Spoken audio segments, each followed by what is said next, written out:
Chapter 5. Ang pagkakwento kay Anita at pagtatanong tungkol sa pagkatao ni Sergio, hindi na nagawa ni Sabrina dahil hindi na niya to nakausap.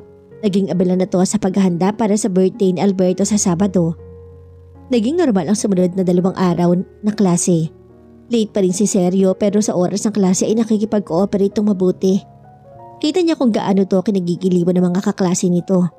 Sa group activities, nag-uunahan ang lahat ng mga kagrupo to. Alam ni Sabrina, there was something special about Sergio. Yun nga lamang wala siyang matanong at nahiya siya na magtanong. Sa kanyang obserbasyon, malapit to kina Miguel at Randel dahil ang mga to ang palaging kausap ng binata. Minsan ay narinig niyang tinawag itong boss ng binatilyo. Alam niyang iisa ang construction company na pinagtatrabuhan ng mga to. Marahil nga ay mas mataas ang posisyon doon si Sergio. The group she was teaching was quite impressive dahil bawat isa ay nakikipag-cooperate. Ikalimang araw pa lang niya roon ng pagtuturo pero kabisado na niyang lahat ang pangalan ng mahigit 30 estudyante niya. Hindi na naiilang ang mga to sa presence niya at kampante na rin sa tuwing nakikipag-usap sa kanya. Kung may nahihiyaman sa kanya ay si Rende lang. Palagi niyang nakikita ang pagbablush nito kapag nilalapitan niya at kinakausap. Mas aktibo ang mga estudyante niya kapag livelihood program ang subject. Bawat grupo ay binigyan niya ng assign na pagkain na maaring maging posibleng negosyo ng mga to sa darating na panahon. Hinati niya sa 3 grupo ang klase. Ang unang grupo ay gumagawa ng pulburon. Ang pangalawa ay gumawa ng kakanin. Ang pangatlo kung saan kabilang si Sergio ay leche flan at ubi jam ang ginawa. Dahil huling araw na yun ng linggo ay kakaniinin ng lahat ang mga ginawa nila sa loob ng classroom. Nagulat pa ang lahat nang bigla may dumating na delivery ng pack dinner na nakalagay sa styrofoam, covered plate, kanin, tapa at fried chicken. May kasamang tetra packs ng juice ang mga yun. Saan galing ang mga yan? Tanong ni Sabrina. Si Sergio naman ang sumagot. Huwag na tayo magtanong baka galing sa langit. Biro nito bago kumindat sa kanya. Alangan namang puro dessert ang kainin natin at wala ang main dish. Sigurado niya ito ang may pakanani yun. Masayang-masaya ang lahat na nagsimulang kumain sa kanya-kanyang pwesto matapos kumuha ng pack dinner sa kahon. Bahagya pa nagulat ang dalaga. Nang lapitan siya ni Sergio, bitbit ang isang styrofoam covered plate na may lamang pagkain. Kumain ka na rin, ma'am. Nakangiting sabi nito. Inabot niya yon. Ikaw ang may pakana nito, no? She had trained herself to be composed whenever she talked with him. Gayunman ay hindi pa rin mawala ang malakas sa pintig ng kanyang puso. Sa tuwing mapapalapit dito o sa tuwing magkakatinginan sila. Naisip ko lang na masaya ang naging buong 1 linggo ng klase kaya nagpa-deliver ako ng pagkain. Baka naman maubos ang sweldo mo. Wala naman akong binubuhay ng mga anak. Nakangiti ito habang hawak sa kabilang kamay ang isa pang styro. Pwede ba akong sumabay sa pagkain sa'yo? Sure. Ang dibdib niya ay malakas na malakas ang kabog. Parang ang gusto nang lumabas ang puso niya mula sa kanyang dibdib. Nauna na siya sa pag-upo sa isang bakanting silya na medyo malayo sa karamihan. Napasingap siya nang hilahin ni Sergio ang isa pang silya at iniligay sa harap niya bago ito naupo ron. Parang may dumali na kuryente sa kaibuturan niya nang nasagi ng tuhod ito ang kanyang tuhod. Nang nagsimula na silang kumain, naging kampante ang kwentuhan nila. Pero hindi umaabot yon sa personal na aspeto. Pulos, tungkol sa pag-aaral ang topic nila. Nang natapos ang kainan ay isa-isa na nagpaalam ang mga estudyante niya. Bakas ang kasiyahan sa mukha ng mga to at si Sergio ay nagpaiwan.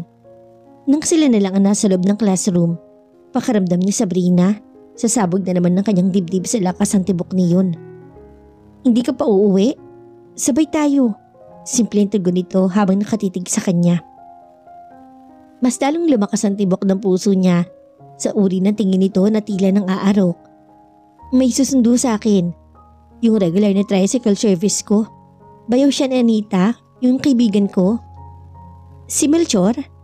Kilala mo si Melchor? Paniniguro niya. Halos lahat ng taga rito kilalang isa't isa. Madalang ang hindi magkakakilala. Anito, pinauwi ko na si Melchor nang lumabas ako kanina bago tayo nagkainan. Sabi ko baka mainip siya kasi may kasayahan pa tayo.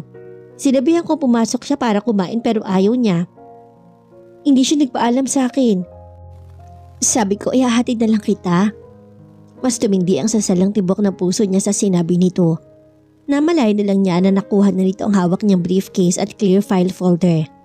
Tara na ma'am. Nito, hindi niya napigilan ng mapangiti. This man was so easy to get along with. Magsisinungaling siya sa kanyang sarili kung itatanggi niyang habang tumatagal. Lumalalim ang kanyang pagtingin kay Sergio. Nang nakaupo na siya sa lumang pick-up nito, kinailangan niya na magpakawala ng sunod-sunod na buntong hininga bago makaupo sa driver seat. Nakalabas na sa gate ng kolehiyo ang sasakyan ng magsalita to. May gagawin ka ba sa Sabado? Tanong nito. Sabado? Ulit naman niya. Sabado ng gabi. Dapat sana uuwi siya sa Maynila bukas ng umaga para kuhanin ang kotse niya at ang iba pa niyang gamit. Pero isasama nga siya ni Anita sa birthday ni Alberto, kaya sa linggo na lang ng umaga siya uuwi. Pero kung sakaling iimbitahan siya ni Sergio, hindi siya magdadalawang isip na tanggihan ang alok ni Anita at kay Sergio sumama. Bakit? Iimbitahan sana kita. Bingo. Saan? Kumalimbang bigla ang kanyang puso. Basta magbihis ka sa Sabado ng gabi. Susunduin kita ng bandang 7:00. Wear something formal. Napakunot ang noo niya. Gustong-gusto niyang usisain ito tungkol sa pagkatao nito. Bakit marunong itong mag-Ingles? Inabot na naman siya ng hiya. Ayaw niyang pangunahan to. Gusto niyang unti-unti itong makilala gaya rin ng pagkilala nito sa kanya. After all, they were already friends at karamihan sa estudyante niya ay kaibigan niya. Naimbitahan na nga siya ni Mrs. Sally Ramirez na mag-dinner sa bahay ng mga to nung makalawa ng gabi. Ngayong matagal na nagkausap sila ni Sergio, mas nahirapan si Sabrina na makatulog. Halos buong magdamag na laman ng diwa niya ang lalaki. Para bang kumabit na sa kanyang sistema ang katauhan nito. Tinanghali siya ng gising kinabukasan. Ang tunog ng cellphone niya ang gumising sa kanya. Numero ni Anita ang nakarehistro sa screen. At nang sagutin niya ang tawag, pinaalala nito sa kanya kung susundiin siya nito mamayang gabi. Tumanggi naman siya. Kasi, may nag-imbita sa akin lumabas. Napapalatak to sa kabilang linya. Wow, don't tell me na may nabigani na sa kagandahan mo na taga San Alfonso. And don't tell me na pumayag ka na makipag-date. It's not what you think it is. Magkaibigan lang kami. Estudyante ko siya. Niyaya lang niya ako. Basta, ikukwento ko na lang sa'yo kapag nagkausap tayo. Do I smell something special? Ano ka ba? Wala. Wala pa. But she was silently hoping there would be something special between her and Sergio in the days to come. Hindi niya alam kung kaya na niyang talikuran mga qualifications na hinahanap niya sa isang lalaki. Basta, sigurado niya gusto niyang makilala na ng lubos si Sergio. What's his name? Tanong ni Anita pero bago pa niya ito nasagot ay nagsalita na to ulit. Wait, tinatawag ako ni Alberto. Tatawagan kita ulit mamaya.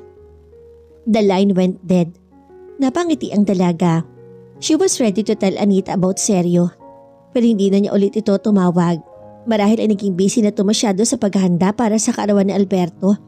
Yun na rin kasi ang magiging gabi na pag-a-announce ito ng kandidatura bilang mayor sa darating na eleksyon. Inabala na lang ni Sabrina ang buong maghapon sa pakikipagkwentuhan kay Aling Silay. Ang ina ni Anita. Tinulungan niya to sa pag-garden. Sinasamantala na rin niya ang pagkakataon para sabihin dito na lilipat na siya ng bahay sa Lunes. Nagpaalam na rin siya rito na may susundo sa kanya mamaya. Date? Nakangiting tanong nito. Parang gano'n na nga ho. Tagalito din ba sa San Alfonso? Tumango siya pero hindi na nag-elaborate pa. Hindi naman ito nagtanong ng pangalan kaya hindi na rin niya sinabi. Marami namang maayos sa binata dito sa amin. Sa ganda mong iyan, hindi malayong hindi ka magustuhan ng mga may sinasabing lalaki rito. Hindi niya maintindihan pero sa nararamdaman niya ngayon kay Sergio, hindi na niya alintana kung ano man ang kalagayan ng kabuhayan nito. She just wanted to know him better. That's all. Anong oras ka ba susunduin?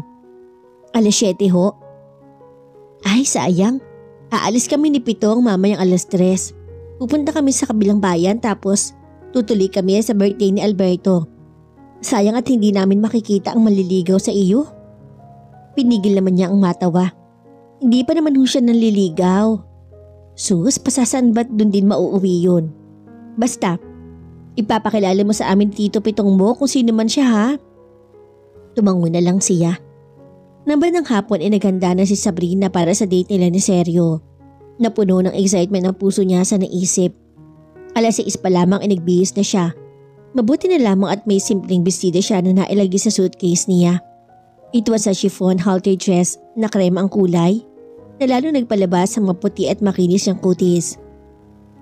Mas lalo ring nabigyan ng emphasis ang mahahaba at bilugan niyang binti dahil halos kalahati ng hita niya ang ikli niyon.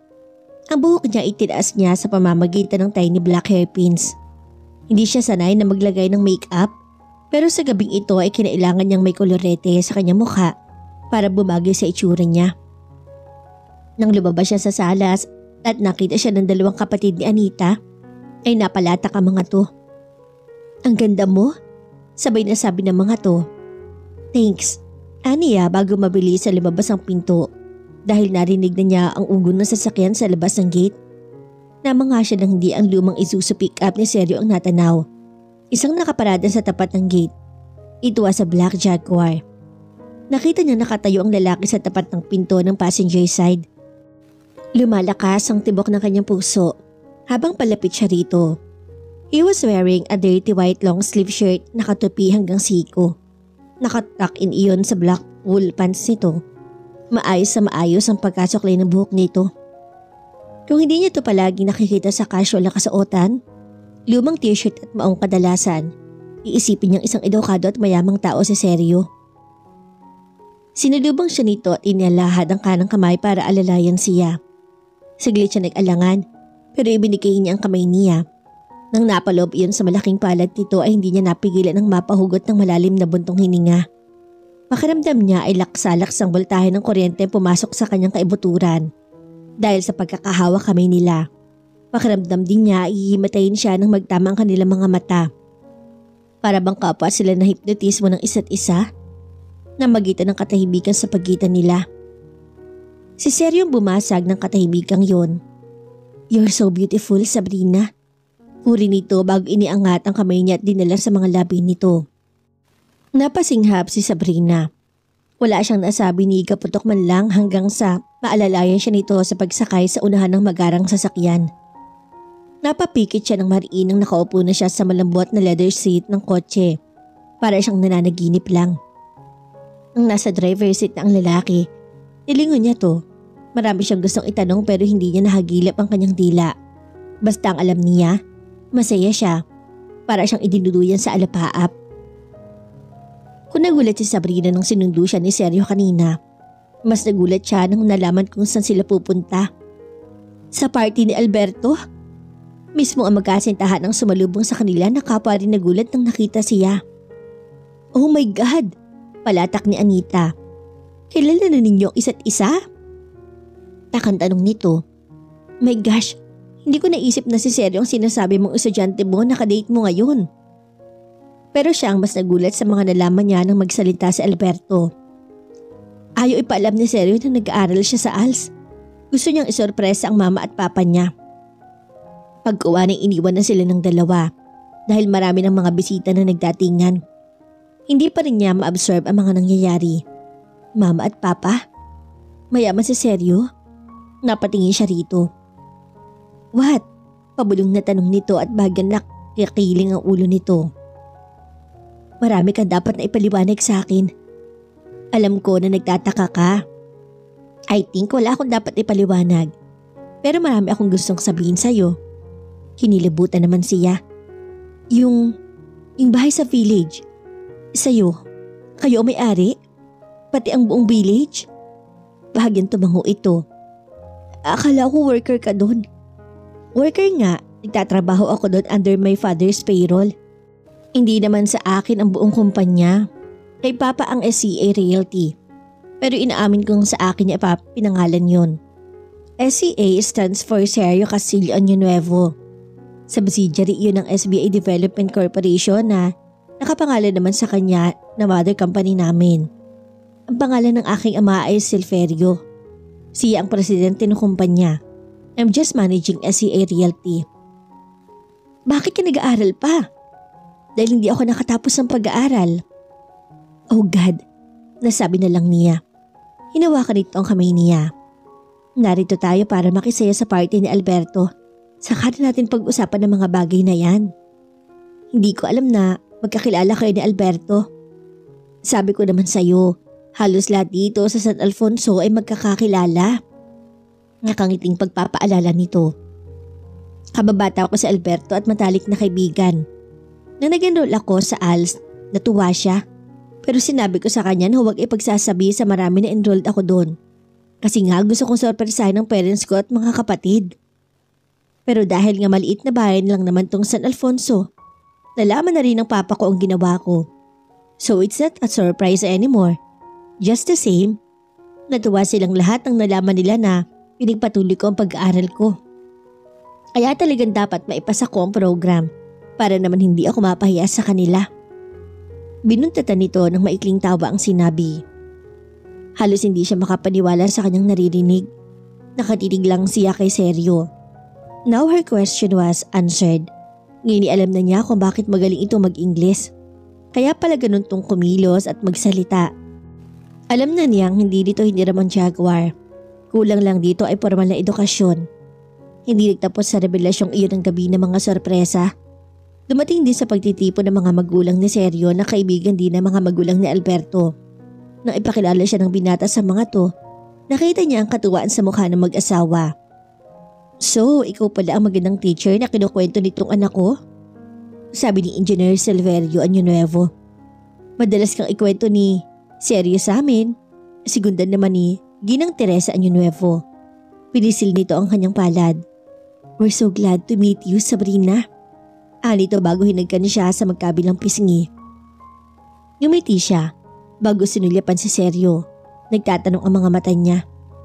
Now I know I have a lot of explaining to do. Bulong nito sa tenga niya na nagpataas ang balahibo niya. Nagugutom na ako. Let's go and look for the buffet table. Sumanyas to sa mga magulang nito bago siya iginiya palayo sa mga to. Napasingap siya nang naramdaman ng kamay ng binata sa kanyang likod. Pakiramdam niya ay nalalambot ang kanyang mga tuhod. Seryo?